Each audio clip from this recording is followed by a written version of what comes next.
من الشيطان الرجيم بسم الله الرحمن الرحيم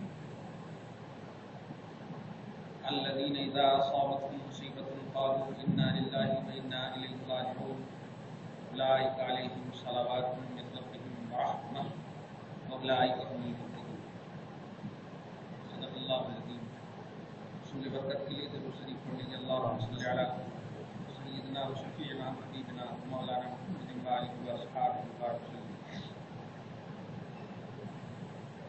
آیت نمبر 156 تک کا درس ہم سب نے پا لیا ہے۔ گزشتہ درس میں مصیبت اور انا للہ و انا الیہ راجعون کے تحت تھوڑی سی وضاحت ہوئی تھی۔ احادیث مبارکہ میں ہے بندہ مومن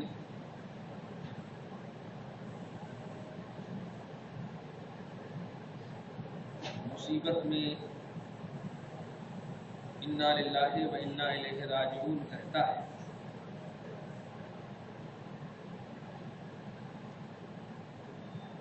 اللہ رب العزت اس کے لیے جنت میں ایک گھر بناتا ہے۔ حدیث کی تفصیل یوں ہے، اللہ سبحانہ ملک الموت سے فرماتا ہے تو نے میرے فلاں بندے کے بچے کی روح جب کھینچی تو اس فلاں شخص نے کیا کہا؟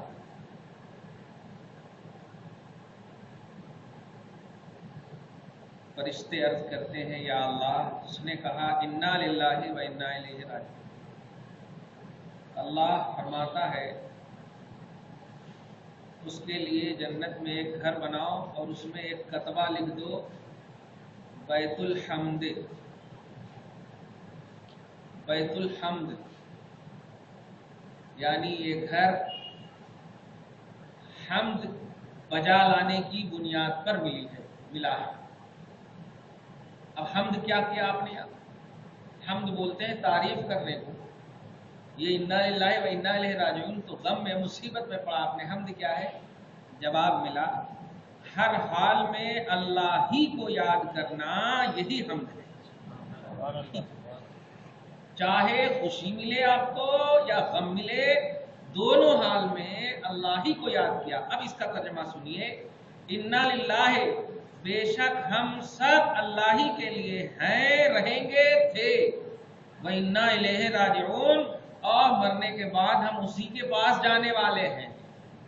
یہ بندہ مومن جب کہتا ہے تو اللہ بیت الحمد والا گھر جنت میں عطا کر۔ جنت تو خیر ہے ہی، اس میں بھی بیت الحمد، سارے لوگ اس گھر کو دیدار کے لیے دیکھنے کے لیے آئیں گے، میوزیم کی طرح الحمدللہ جتنے بھی جنتی ہوں گے۔ اور بھی بہت ساری تفسیر ابن کثیر وغیرہ میں بڑی اچھی سب باتیں کہی گئی ہے۔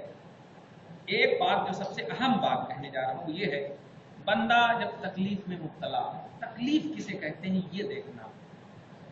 ایک ہوتی ہے شرعی تکلیف اور ایک ہوتی ہے نفسانی تکلیف، طبعی تکلیف اس کو بولتے ہیں، طبعی تکلیف۔ شرعی تکلیف یہ ہے، محنت کر رہے ہیں آپ دین کے لیے، اولاد کو تعلیم دلوا رہے ہیں، یہ بھی شرط یہ ہے، مگر ان راہوں میں جو کٹھنائیاں آپ کو آ رہی ہیں، پیسے کے اعتبار سے، حالات و تقاضے کے اعتبار جو بھی ہو، اس کو ایک دم خاموشی سے ڈیل کرتے چلے جائے، بیت الحمد کے لائق۔ اور اگر ذرا سا بھی آپ نے، دھیان دیجیے گا، ذرا سا بھی آپ نے کچھ کہا، کچھ کہا، لیکن شرط ہے وہ دین ہے، دھیان دیجیے گا، دین ہو، دنیاوی تعلیم کے لیے، تو پھر یہ مصیبت نہیں، مصیبت پر مصیبت ہو جائے گی۔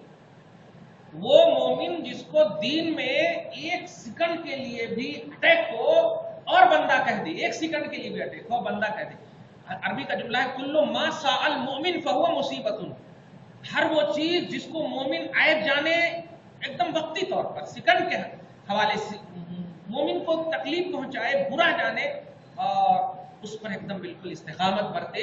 یہی مصیبت ہے, اور اس مصیبت میں اگر انا للہ و انا الیہ راجعون کہیں گے تو جا کے بیت الحمد آپ کو ملے گا, بیت الحمد آپ کو ملے گا.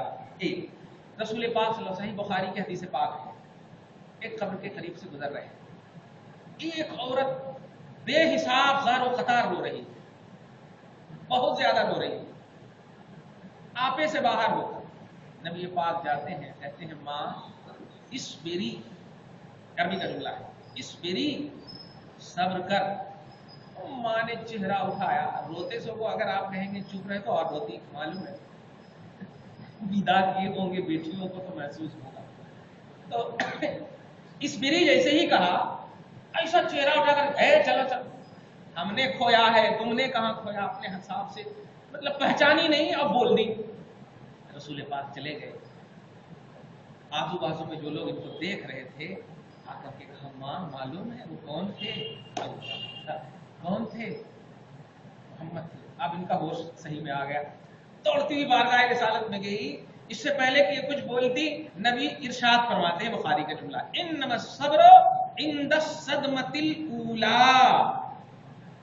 صبر اسی وقت کرنا تھا جس وقت میں نے کہا تھا. صدمہ اولا, جب پہلے راؤنڈ میں مومن کو تکلیف پہنچتی ہے وہی صبر کا مظاہرہ وہیں پر ہونا چاہیے. اب تو سوچ سمجھ کر کے آ رہی ہے, اس لیے اب گیا. اگر اس وقت کر لیتی صبر تو اپنے بیٹے کو روتی نہیں, خوش ہوتی, دعا کرتی کہ اور 10 بیٹا دے اور موت دے سب کو, ایسی دعا. تو مصیبت میں پہلے راؤنڈ میں صبر کرنا, یہ ہے اصل مصیبت کا امتحان, اس میں کامیابی. 4-5 سال بعد اتنے دن سے میں کر رہا ہوں, مصیبت ہے, صبر کر رہا ہوں, نہیں یہ سب نہیں کرنا چاہیے. صبر کیجئے. الحمدللہ حدیث پاک میں آیا, دوسری حدیث پاک میں ہے, الصبر هو الجنہ, صبر کا جنت میں ایک نام ہے جس کا نام ہے صبر. صبر جنت کا ایک نام ہے, فردوس نام ہے, اعلی علیین نام ہے, نعیم نام ہے, انہی میں سے ایک نام صبر بھی ہے. انسان خوشی میں صبر نہیں کرتا, دھیان دیجئے, خوشی میں صبر نہیں کرتا. کل ایک دم 82 عمر تھی, یہ اس لیے بتا رہا ہوں سمجھیے گا, اللہ تعالیٰ آپ سب کو ہم سب کو بخش دے, بس ایک ہی دعا ہے. 82 عمر تھی, اور اپنے داماد کے ساتھ ہے, وہ اپنی بیوی کو طلاق دے دی, اور بیوی کی عمر 77 ہے. اب آپ کیا کرنا, 3 طلاق وہ بھی دے دی, اب آپ کیا کرنا, ان کنٹرول. میں غصے میں دے دیا. تو اس وقت ایک جملے مجھے یاد آئے اور ان کو پھر سمجھ میں آ گیا, طلاق خوشی میں نہیں دی جاتی, غصے ہی میں دی جاتی. ایسا نہیں کہ بیوی کو جا کے بولتا میں بہت پیار کرتا ہوں اس لیے طلاق دے رہا ہوں, ایسا نہیں ہوتا. طلاق غصے ہی میں دیا جاتا, اس لیے یہ بہانہ نہ کو بناؤ. ارے ہاں صحیح بول رہے ہیں, اب طلاق تو غصے میں دیا جاتا. اب وہ بنے ہیں, اب ان کو بھی سمجھ میں آ رہا, اب کیا ہونا, اب جاؤ پھر جو ہونا وہ بتائے, تب نہیں ایسے نہیں. پھر ان کو اپنی بیٹی کے پاس بھیجو. آپ ایسا میں نے سچویشن ڈیل کیا. میں کہنا یہ ہے کہ بہانے ہرگز نہیں بنانا چاہیے. انسان جب غلطی کرے تو اس کا احساس ہو, نہ یہ کہ میں غصے میں دے دیا تو غصے میں طلاق نہیں دیتے تو کیا کرتے ہیں, ہار لا کے دیتے, آئرنگ لا کر کے دیتے. جی بات ہے. اس لیے تو جب پہلی مصیبت آپ کو آن پڑے, ہم کو آن پڑے, تو وہی وقت ہوتا ہے, وہی موقع ہوتا ہے صبر کرنے کا. اور وہی صبر اللہ تعالیٰ سے دعا کیجئے کہ وہی صبر آپ کو عطا ہو, ہم سب کو عطا ہو. جب بھی کٹھنائی آئے تو اس کو ڈیل کرنا, ہینڈل کرنا, سچویشن ہو دینی تو اور بھی اس میں مشقتیں ہو, تو الحمدللہ آپ ہم سب بے اختیار ہیں, بالکل بے اختیار ہیں. نبی پاک فرماتے ہیں, عائشہ جانتی ہو یہ پہاڑ جو بلند بلند دکھ رہے ہیں, لو سارت معی جبال الذہب,